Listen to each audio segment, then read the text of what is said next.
Behind the Bulk by Kate Bailey. Attention students.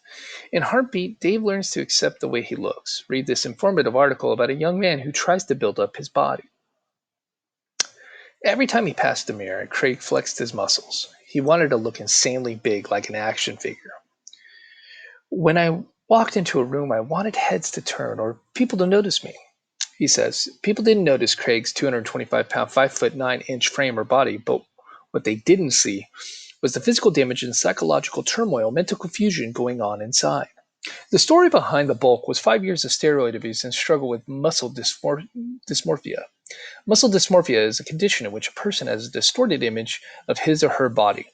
Men with this condition think that they look small and weak, even if they are large and muscular. Illegal and grim. It all started when Craig was 18. Before the summer trip to Orlando, Florida, he was feeling overweight. He wanted to look good, so he resolved to get fit. Running on a treadmill, he slimmed down fast, losing 20 pounds in a month. But lean wasn't Craig's ideal. I wanted people to say, that guy's huge. He lifted weights and experimented with steroidal supplements, also called dietary supplements.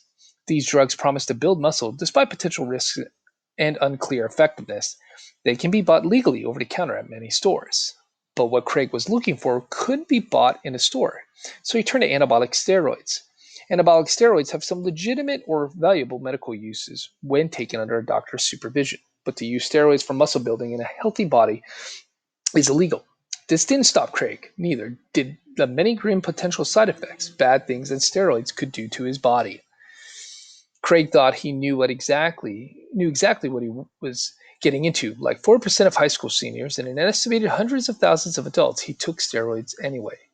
Craig's heart problems. Craig's appearance was that important to him. The scale was my enemy. Every pound meant so much to me, he says. Craig constantly compared himself to others. He drove his friends and family crazy, asking, is this guy bigger than me? What about that guy? He never had complete satisfaction. Some days I'd be arrogant or really proud, wearing shorts to show off my quads. Other days I'd be a disaster. On those days I'd have to wear a big baggy clothes. Craig's steroid use escalated or increased over time.